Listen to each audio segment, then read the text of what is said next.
Hello everyone, welcome to today's class. हमने अभी तक रेशो के बारे में पढ़ लिया और प्रोपोर्शन क्या होता है, हमने बेसिक सारे कवर कर दिए थे। थोड़े क्वेश्चन तो लेट अस टेक क्वेश्चन, थोड़ी क्वेश्चंस की लेवल ऊपर लेके अब थोड़े और क्वेश्चन सॉल्व कर लेते हैं। आज की लास्ट क्लास होगी हमारी रेशो प्रोपोर्शन के लिए, तो हम अगली क्लास में इंशाल्लाह परसेंटेज स्टार्ट कर देंगे। Now let us read this question. क्या बोल रहा है? The height of Rahul is directly proportional to square root of his age. जो राहुल की हाइट है वो डायरेक्टली प्रोपोर्शनल उसकी एज के दी है। क्वेश्चन ये बोल रहा है जो हाइट है वो डायरेक्टली प्रोपोर्शनल एज के है। बोल रहा है what will be height of Rahul at 16 years if he is 4 feet tall at age of 9 years. तो हमें उसकी हाइट बतानी है जब वो 16 साल का हो जाएगा, उसकी हाइट क्या हो जाएगी। अब अगर अभी वो 9 साल की उम्र में 4 फीट लंबा है, अब क्वेश्चन में दिया है हाइट जो है वो एज के प्रोपोर्शन है। अब जब हमने प्रोपोर्शन कॉन्सेप्ट पढ़ा है, जो एज टू बी है वो किसके प्रोपोर्शन होता है? सी इज टू डी के, मतलब दो रेशो जब इक्वल हो जाती हैं। तो अभी वो कितना टॉल है और हाइट जो है 4 फीट टॉल है, वो कब? जब वो 9 साल का है। तो height is in proportion to square root of age. तो 4 is directly proportional to 9। Also हमें कब उसकी हाइट पता करनी है? जब वो कितने साल का हो जाएगा?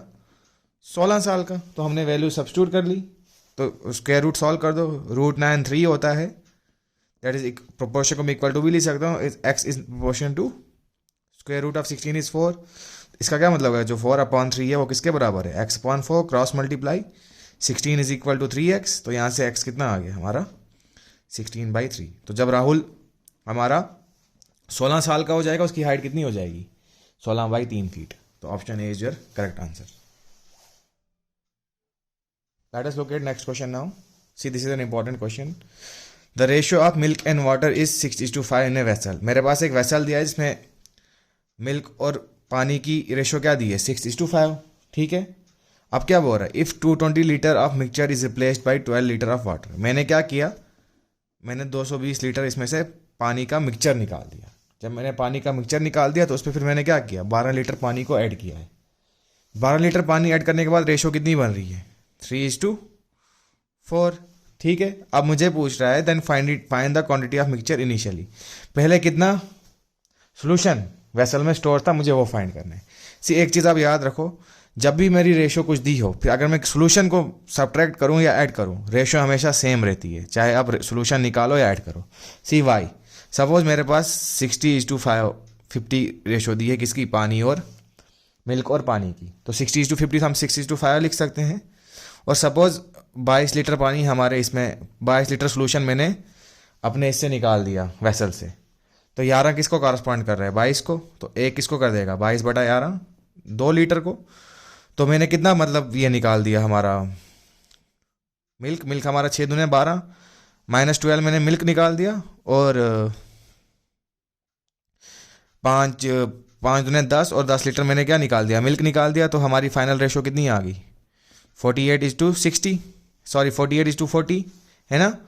48:40 कर दो आप। 8 6 48, 8 5 40। मैंने आपको कहा था चाहे आप सोल्यूशन निकालो या ऐड करो, फाइनल रेशो हमेशा सेम रहती है।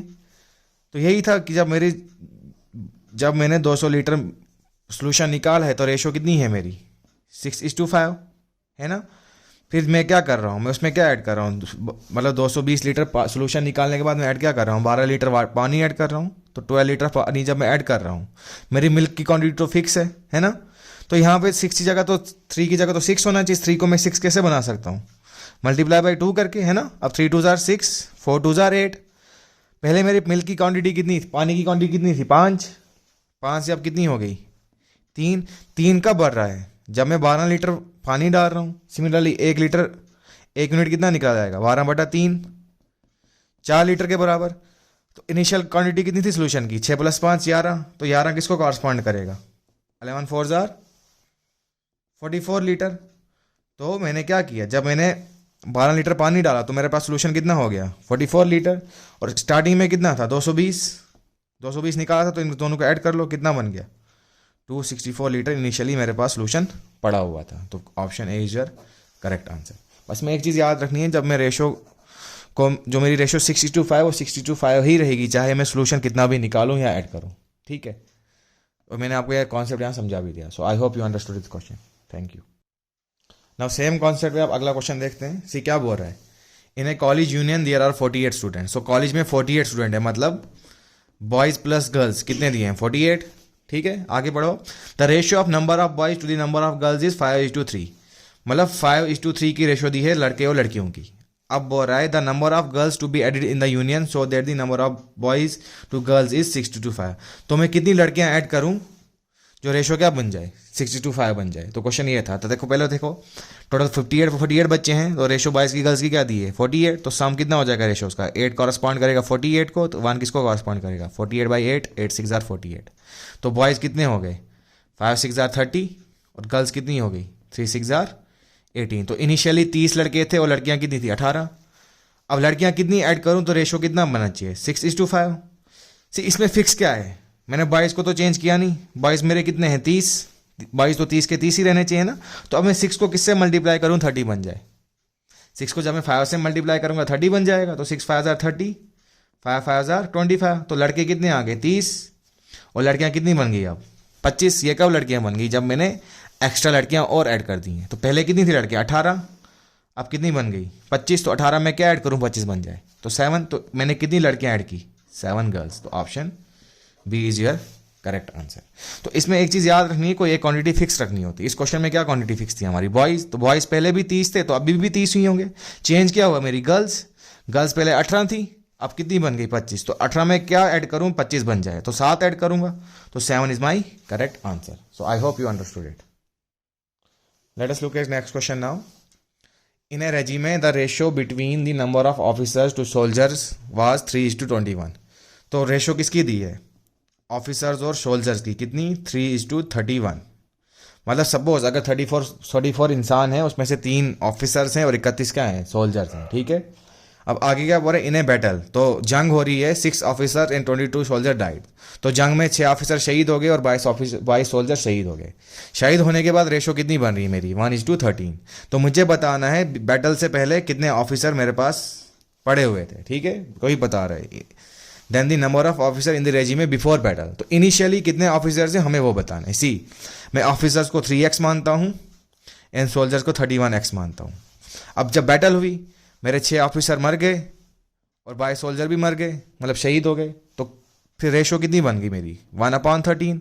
अब क्रॉस मल्टीप्लाई करके हम x की वैल्यू निकालते हैं। सी 13 3 39x माइनस 13 6 78। तो यहाँ पे 78 हो गया। Similarly 31 1 31 and 21 1 22। अब x वाली टर्म से लाओ 39 माइनस 38 तो 8x हो जाएगा। तो -22 प्लस 78 ये कितना हो जाएगा 56। तो x की वैल्यू क्या निकलेगी यहाँ से 7। तो मुझे क्या पूछा है नंबर ऑफ ऑफिसर, तो ऑफिसर कितने थे मेरे 3। तो 3 7 21। तो इनिशियली कितने ऑफिसर्स थे 21। तो option C is your correct answer. So I hope you understood it. Let us look at next question. Next question क्या बोल रहा है the ratio of 2 numbers is 2 1/2 इज टू 3:3। तो 2 नंबर की रेशियो क्या है इसको सॉल्व करो। 2 1 2 3/2 इज टू 3 2 6 2 8/3। फिर से सॉल्व करो 3 3 9। तो 9:16 दी है एक नंबर की रेशियो। अगले पढ़ो if 15 is added to both the numbers. तो 15 में बोथ नंबर में ऐड कर रहा हूँ तब रेशियो कितनी बढ़ रही है इसको भी सॉल्व करो। 3 1 3 3 + 2 5/3 इज टू 2 2 4 + 5 तो 5/2। फिर से सॉल्व 5 2 10। तो इनिशियली रेशो कितनी थी 9:16। जब मैं 15 ऐड करता हूं तो रेशो कितनी बन जाती है 10:15। तो क्वेश्चन समझ गए ना आप। The ratio of 2 numbers is initially इतनी रेशो थी, जब मैं 15 ऐड करता हूं वो इन दोनों नंबर में 15 ऐड करता हूं तो रेशो क्या बन जाती है 10:15। तो हमें लार्जर नंबर फाइंड करना है। सी कैसे करेंगे आप, इनिशियली को 9x मान लो और दूसरे नंबर को 16x मान लो। अब मैं क्या कर रहा हूँ 15 ऐड कर रहा हूँ दोनों जगह। तो मैं दोनों जगह 15 ऐड कर रहा हूँ तो रेशो क्या बन रही है मेरे पास 10/15। इसको आप फिर से कॉल करो 2/3 बन जाएगा। फिर से क्रॉस मल्टीप्लाई करो 9 2 3 9 27x प्लस 15 3 45 16 2 32x प्लस 30। अब x की वैल्यू निकालो 32 - 27 5x। तो 5x इसके बराबर आ गया 15। यहाँ से x कितना निकल गया मेरे पास 3। अब मुझे क्या पूछा है लार्जर नंबर, तो लार्जर नंबर कितना निकल जाएगा 16x के बराबर। तो 16x की वैल्यू कितनी आ गई 3। 16 3 48। तो I hope 48 is your answer. तो इसमें कंफ्यूजन कहाँ हो जाती है आपको, मिक्स फ्रैक्शन को पहले मैंने नॉर्मल फ्रैक्शन में कन्वर्ट किया, बाद में रेशो में प्रॉपर रेशो में उसको कन्वर्ट कर दिया। फिर हमने इक्वेशन अकॉर्डिंग टू क्वेश्चन देखी इक्वेशन क्या बनी है तो सॉल्व कर लिया। Thank you. नेक्स्ट क्वेश्चन देखते हैं क्या बोल रहा है। 3 glasses of equal volumes contain acid mixed with water. तो 3 ग्लास पड़े हैं मेरे पास जिनकी वॉल्यूम सेम है और उसमें मैं क्या डाल रहा हूँ, एसिड, साथ में एसिड को मिला रहा हूँ पानी के साथ। बोल रहा है the ratio of acid and water are 2:3, 3:4 and 4:5 respectively. पहले ग्लास में एसिड वाटर की रेशियो 2:3 है, दूसरे में 3:4, तीसरे में 4:5। बोल रहा है contents of these glasses are poured in a large vessel. तो मैंने इन तीनों गिलासों को एक बड़े इसमें वेसल में डाल दिया है। बोल रहा है वेसल में डालने के बाद ratio of acid and water in the larger vessel is. तो वेसल में डालने के बाद एसिड और वाटर की टोटल कितनी रेशियो हो जाएगी वो बतानी है। सी आप गलती नहीं कर देना कि तीनों रेशियो को ऐड कर लोगे, वैसे गलत हो जाएगा। See how to solve this question. मेरे पास 3 वेसल दिए तो मैं इसको एक्स वाई जेड मान लेता हूँ। एसिड और वाटर की रेशियो दी है कितनी, 2:3, 3:4 और 4:5। इनका सम करो, 3 + 2 5, 3 + 4 7, 5 + 4 20। अब मुझे पता है मुझे सम सेम लाना है। सम सेम लाने के लिए मैं एलसीएम लेता हूं। तो एलसीएम किसका लोगे आप, you will find LCM of, LCM किसका निकालेंगे, 5, 7 और 20 का। तो ऐसे बहुत लंबा प्रोसेस हो जाएगा। एलसीएम निकालेंगे फिर मल्टीप्लाई करेंगे। इसका एक शॉर्टकट मेथड दिखाता हूँ। 5 + 4 is 9, सॉरी माई बैड। तो यहाँ पे देखो ए की सम कितना है 5 को भूल जाओ, बचा कितना 9 7 63। तो इन दोनों को 63 से मल्टीप्लाई कर दो, ठीक है। अब बीच में 7 था, 7 को भूल जाओ, 9 5 45, इनको 45 से मल्टीप्लाई कर दो। यहाँ पे 9 है तो 7 5 35, इसको 35 से मल्टीप्लाई कर दो। समझ गए, मैं पहले मैंने 5 को छुपा दिया। तो 9 7 63, इसको 63 से, फिर 7 को 9 5 45, फिर 9 को 7 5 35 हो गया। अब इनको मल्टीप्लाई करो। देखो एसिड और वाटर की रेशियो कितनी आ रही है, 63 2 are 126 and 63 3 is 189. Okay. Similarly, 45 3 is 90 and 135 and 45 4 is 90 180. हाँ. And 35 4 is 140 and 35 5 is 175. ठीक है। अब वेसल में मैंने, अब देखो आप इनका सम करो, सम सेम आएगा। What is 126 + 189? 9 6 15, 8 3 11, 315, ये भी 5 315 और ये भी 315। तीनों का सम सेम आ गया। मतलब अब हम डायरेक्टली रेशो को सम जमा कर दो। 140 + 130 + 130, ये आ गया तुम्हारा 401। एंड वाटर की कितनी आ गई, 189 + 180 + 10, 9 4 14, 1 4 और यहाँ पे 5। तो 401:544 इज आवर फाइनल आंसर। तो 401:544, दैट इज ऑप्शन सी। तो देखो आप एलसीएम निकालते, आप वैसे भी कर सकते थे। एलसीएम निकालने के बाद इसको मल्टीप्लाई करते, बट वो लंबा प्रोसेस हो जाता है। हमें टाइम बचाना है ना एग्जाम में, तो शॉर्टकट मेथड कर दिया। पहले मैं 5 को छुपा के 9 7 से मल्टीप्लाई कर दिया इसको, 9 7 63, फिर 7 को छुपा के 9 5 45, इस वाले को 45 से मल्टीप्लाई कर दिया इस रेशो को, फिर 9 छुपा के 7 5 35, इस रेशो को 35 से मल्टीप्लाई कर दिया। इतनी रेशो आ गई फाइनल। तो इस रेशो में मैंने क्या किया है, बड़े वेसल में इन तीनों को डाला है, एसिड वाटर के, इस तीनों गिलास के एसिड वाटर को डाला है। तो फिर सम कर दो, फाइनल रेशो ये आ जाएगी। इधर सम क्यों किया मैंने, देखो क्योंकि तीनों का रेशो का सम क्या आ रहा है, सेम आ रहा है। तब जाके हम सम कर सकते हैं जब सेम आएगा। आई hope you understood it. Now let's look at next question. The ratio of income of Jaipal and Rampal in previous year is 5:4। तो लास्ट ईयर में मेरे पास किसकी रेशो दी है, जयपाल = रामपाल, कितनी दी है 5:4। ठीक है। अब आगे पढ़ो। And ratio of their individual income, अब उनकी अकेले की इनकम प्रीवियस ईयर की और प्रेजेंट ईयर की कितनी दी है, 2:3 और 4:7। मतलब जयपाल की इंडिविजुअल इनकम, किसकी, प्रेजेंट, मतलब पास्ट और प्रेजेंट की दी है, पास्ट एंड प्रेजेंट की, मतलब लास्ट = प्रेजेंट, कितनी दी है 2:3। सिमिलरली रामपाल की भी पास्ट = प्रेजेंट की रेशो दी है कितनी, 4:7। अब आगे बढ़ो, क्वेश्चन क्या बोल रहा है, if their total income of present year, अब प्रेजेंट ईयर की टोटल इनकम कितनी दी है 29,000, then find present year income of Jaipal. तो जयपाल को अभी कितना पैसा मिल रहा है मुझे वो फाइंड करना है। ठीक है। सी यहाँ पे पास्ट की रेशो दी थी और इंडिविजुअल रेशो दी है पास्ट और प्रेजेंट की। इधर भी पर मेरे पास प्रेजेंट की टोटल रेशो दी नहीं है, तो इसको मैं x मानूंगा, इसको मैं y मानूंगा। See how to solve this x and y, इसको मैं यूनिटरी मेथड से निकालता हूँ। ठीक है। सी यहाँ पे पास्ट में 2 है और यहाँ पे पास्ट में कितना है 5, मतलब 2 किसको कॉरस्पॉन्ड कर रहे हैं 5 को, तो 1 किसको करेगा 5/2 को, तो 1 किसको करेगा 5/2 को। और सिमिलरली जयपाल की प्रेजेंट में कितनी है 3, तो उसको मैंने 3 से मल्टीप्लाई कर लिया। अब रामपाल पे आओ, रामपाल में पास्ट की कितनी थी 4, तो यहाँ पे भी पास्ट की कितनी है 4, तो ये कितना बन जाएगा 4/4। और रामपाल को प्रेजेंट में कितना मिल रहा है 7, तो ×7। तो आप इसको सॉल्व कर लो, क्या बन जाएगा 15/2 = 7, 4 कैंसिल हो गया। और सॉल्व कर सकते हो, 2 7 14, तो कितनी बन गई रेशो 15:14। तो प्रेजेंट की रेशियो हमने निकाल दी, यूनिटरी मेथड लगा दिया हमने, कुछ और लाइक टफ कॉन्सेप्ट नहीं लगाया, I solve in unitary method. क्योंकि देखो जयपाल की पास्ट की 2 है और 2 किसको कॉरस्पॉन्ड करता है, पास्ट में 5 और दिए तो 2 कॉरस्पॉन्ड कर था 5 को। सिमिलरली फिर 1 किसको कॉरस्पॉन्ड करेगा, 5/2 को, तो 5/2। और प्रेजेंट की कितनी दी थी इसकी 3, तो उसको 3 से मल्टीप्लाई कर देंगे। प्रेजेंट की इंडिविजुअल दी थी, टोटल इनकम फाइंड करनी है। इसी मेथड से मैंने इसकी भी निकाली।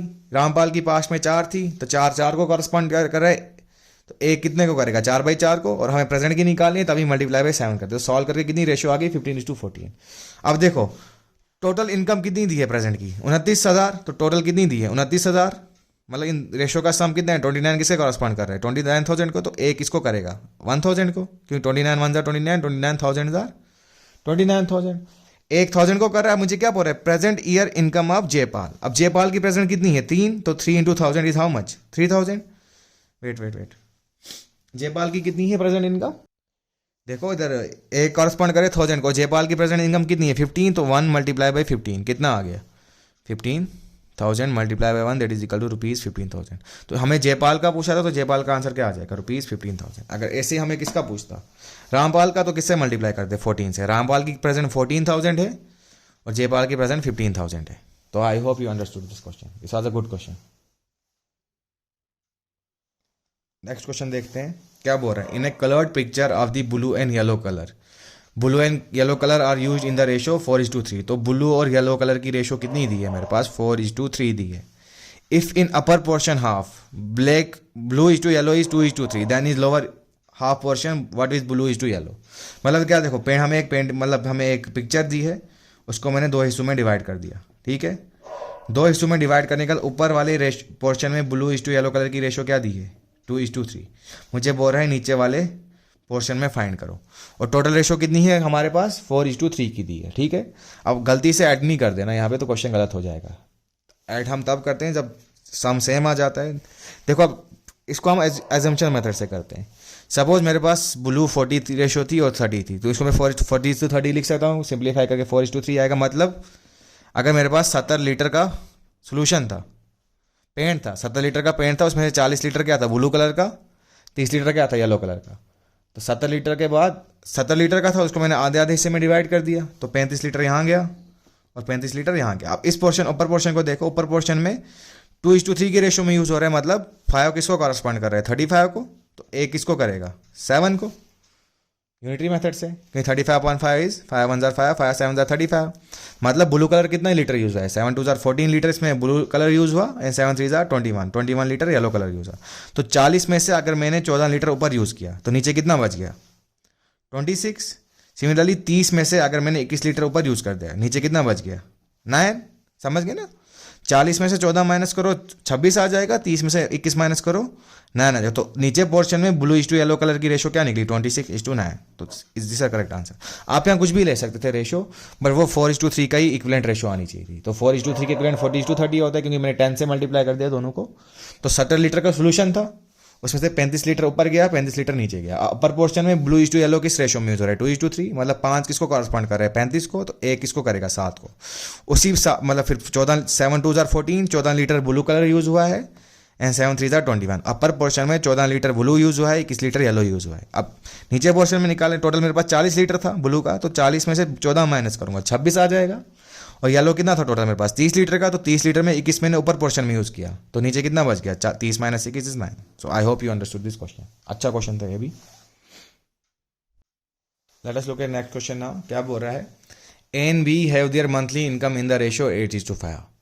ए और बी की मंथली इनकम दी है किस रेशो में 8:5, वाइल देयर मंथली एक्सपेंडिचर, और उनका खर्चा किस रेशो में दिया है 5:3।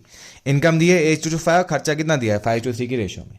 एंड बोल रहा है if they save ₹12,000 and ₹10,000 monthly respect, एक महीने में ए 12,000 बचाता है, बी 10,000 बचाता है। बोला the difference in their monthly income is, तो मुझे उनकी मंथली इनकम फाइंड करनी है, दोनों की इंडिविजुअल इनकम, बाद में दोनों की मंथली इनकम का डिफरेंस निकालना है। सी मुझे पता है जो मेरी इनकम होती है वो किसके बराबर होती है एक्सपेंडिचर प्लस सेविंग, है ना, एक्सपेंडिचर प्लस सेविंग। अब मेरा जो एक्सपेंडिचर है वो कैसे निकल जाएगा, इनकम माइनस सेविंग से निकाल सकता हूँ मैं, ठीक है। अब देखो यहाँ पे ए की इनकम कितनी दी है 8, उसको मैं 8x मान लूंगा। बी की कितनी दी है 5x, ये इसकी इनकम है। उसी इनकम में से वो कितनी सेविंग करता है? ए 12,000 की, तो 12,000 माइनस कर दो। एंड बी कितना करता है? 10,000। तो जब इतना वो खर्चा करता है, इतना वो सेविंग करता है, बच गया एक्सपेंडिचर। और एक्सपेंडिचर की रेशो कितनी दी है क्वेश्चन में? 5:3, दैट इज 5/3।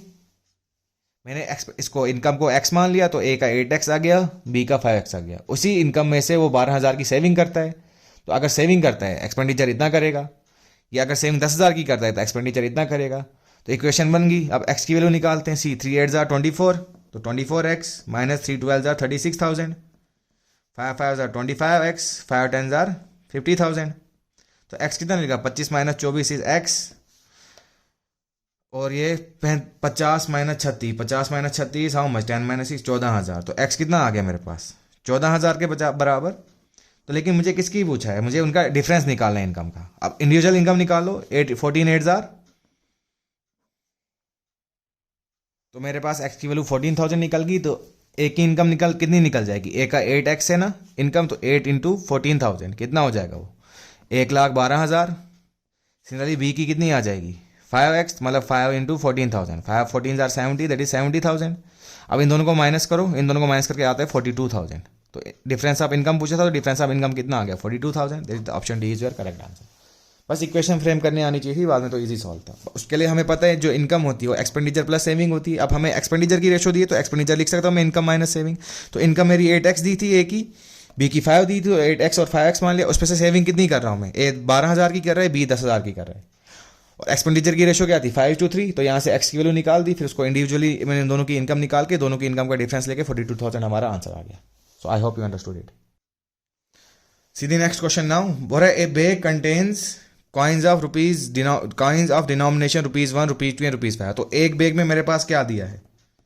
एक बैग में मेरे पास किस किस की वैल्यू दी है? ₹1 दिया है, ₹2 दिया है, और ₹5 की कॉइन दी है। Their numbers are in the ratio, और इनकी रेशो क्या दी है? 4:3:2। मतलब ₹1 की कॉइन 4 रेशो में है, 2 3 पार्ट में है, 5 2 पार्ट में है। अब मुझे क्या पूछ रहा है? बैग हैज टोटल ₹1840, तो in the number of ₹2 coins. देखो अब क्या बोल रहे हैं, मेरे पास बैग में टोटल एक तो ₹1 है, ₹2 और ₹5। इन तीनों की कॉइन का सम टोटल कितना है? 1840 है। तो मुझे इंडिविजुअली ₹2 की कॉइन कितनी है वो बतानी है। सी मेरे पास वैल्यू इतनी दी है, नंबर इतनी दी है, तो टोटल वैल्यू कितनी निकल जाएगी इन दोनों की? मल्टीप्लाई करके। तो 4 1 जार 4, 3 2 जार 6 एंड 5 2 जार 10। और ऑल्सो इन तीनों का सम किसके बराबर दिया है? 1840 के बराबर। तो 20 किसके कॉरस्पॉन्डिंग है? 1840, तो 1 किसके कॉरस्पॉन्ड आ जाएगा? 1840 अपॉन 20, तो 92। तो मेरा 1 किसके कॉरस्पॉन्डिंग आ गया? 92 के। अब ध्यान रखना, मुझे क्या पूछा है? नंबर ऑफ ₹2 कॉइन, और नंबर की रेशो क्या दी है मेरे पास? 3। अब बच्चे क्या करेंगे? यहाँ 6 के साथ मल्टीप्लाई कर देंगे 2 को। मुझे वैल्यू कितनी निकालनी है? मुझे क्या निकालनी है? नंबर ऑफ ₹2 कॉइन, और नंबर की रेशो कितनी दी है? 3। तो 3 को किससे मल्टीप्लाई कर दो? 92 से। 3 2 जार 6, 9 3 जार 27। तो आंसर कितना आ गया? 276। तो कितनी ₹2 की कॉइन पड़ी थी मेरे पास? तो इस बैग में ₹2 की कॉइन कितनी निकली? 276। तो गलती से यहाँ टोटल वैल्यू के साथ नहीं मल्टीप्लाई करते। नंबर ऑफ कॉइन पूछे तो नंबर में हम 3 से मल्टीप्लाई करें, अगर वैल्यू पूछता फिर हम 6 से मल्टीप्लाई करते। So I hope you understood it. It was an easy question. Next question पे आते हैं। बोल रहा है डायमंड ब्रोक इनटू 3 पार्ट्स। एक डायमंड 3 हिस्सों में टूट जाता है। The ratio of weight of 3 part is 2:3:4। और तीनों पार्ट टूटने के बाद रेशियो क्या बनती है? 2:3:4। The price of diamond is directly proportional to square weight. जो प्राइस दी है डायमंड की वो स्क्वायर वेट, मतलब वेट के स्क्वायर से डायरेक्टली प्रोपोर्शनल है। If loss of ₹50,000 after breaking diamond occurs, मतलब जब डायमंड टूट जाता है टोटल कितना लॉस होता है मेरे पास? ₹52,000 का लॉस होता है। Then what was starting price of diamond? Initially कितनी प्राइस थी डायमंड की वो बतानी। इसी क्वेश्चन में क्या है? जो मेरी प्राइस है डायमंड की, मतलब जो वैल्यू है वो किसके डायरेक्टली प्रोपोर्शनल है? वेट के स्क्वायर के। तो किसका क्या मतलब हुआ? अगर मेरा डायमंड का वेट 9, मतलब मेरे डायमंड में 5 था अगर, तो वैल्यू कितनी निकलेगी? 5 का स्क्वायर कितना होता है? 25। तो ₹25 का मेरा डायमंड था, अगर उसकी वेट क्या था? 5 था। ठीक है, अगर समझ नहीं, अगर मेरा डायमंड का वेट 10 किलो निकलता है, तो अगर मैं इसका स्क्वायर करूंगा उतनी उसकी वैल्यू आ जाएगी। तो 10 का स्क्वायर कितना होता है? 100। ये इसका मतलब है। अब क्वेश्चन पढ़ो। इनिशियली सपोज मेरे पास से डायमंड पड़ा है।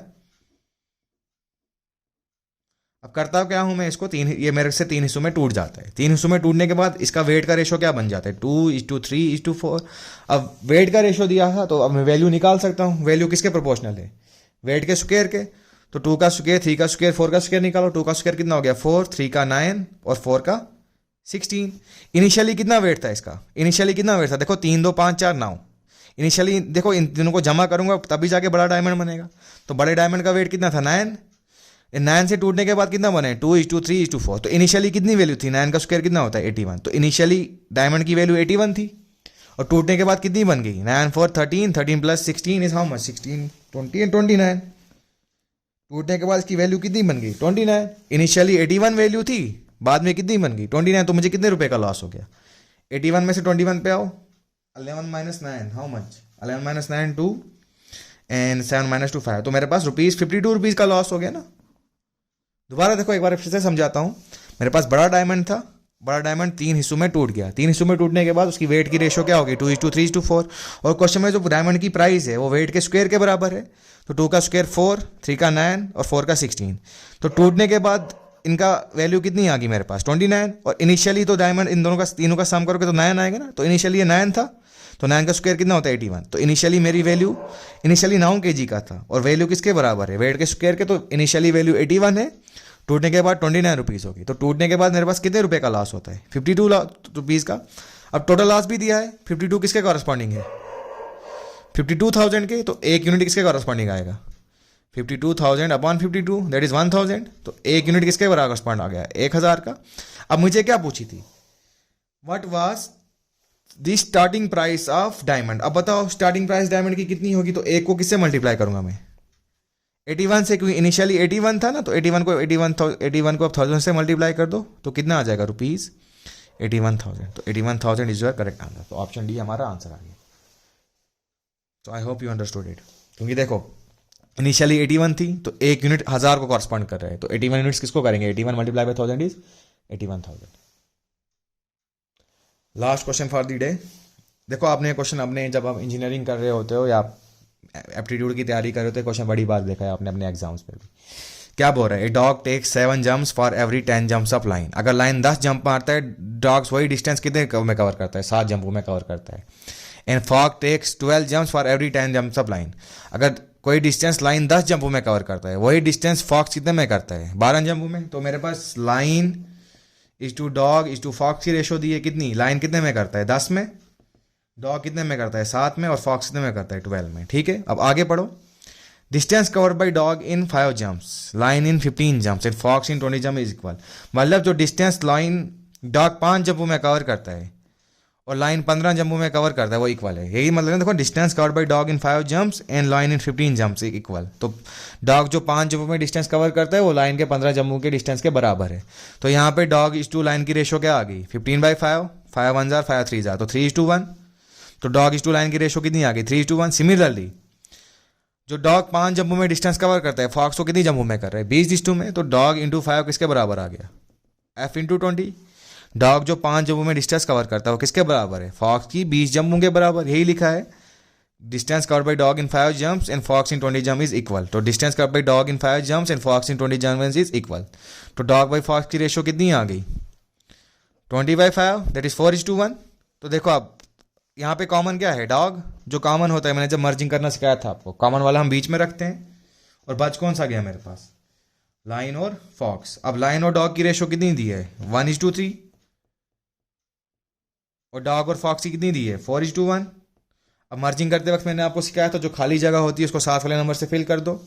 तो यहाँ पे 3 है, यहाँ पे 3 आ गया साथ में, यहाँ पे 4 है, यहाँ 4 आ गया साथ में। इनको मल्टीप्लाई करो 4 1 जार 4, 4 3 जार 12 और 3 1 जार 3। तो यहाँ पे कितना निकला डिस्टेंस का रेशो 4:12:3। अब स्पीड निकालनी है तो इनको मल्टीप्लाई कर दो 10 4 जार 40, 12 7 जार 84 एंड 12 3 जार 36। सी इनको सिंप्लीफाई करो सब 4 के टेबल में आते हैं 4 10 जार 40, 4 21 जार एंड 4 9 जार। तो 10:21:9 इज योर आंसर। तो 10:21:9 इज योर आंसर। तो इसी के साथ हमारा रेशो प्रोपोर्शन खत्म करते हैं। तो अगर आपको I try to cover as many question as possible in this time, but अगर आपको फिर भी किसी क्वेश्चन में डाउट आता है तो कमेंट सेक्शन में ज़रूर क्वेश्चन को पोस्ट करिए। I will try to respond to it. So I hope you understood it. अगर आपको कंटेंट पसंद आता है तो प्लीज़ वीडियो को शेयर करें एंड अपने दोस्तों तक पहुँचाएं, ताकि देखो पढ़ना सब ने है तो अच्छे से पढ़ें। इंशाल्लाह बाकी अल्लाह तक है। अल्लाह हाफिज़।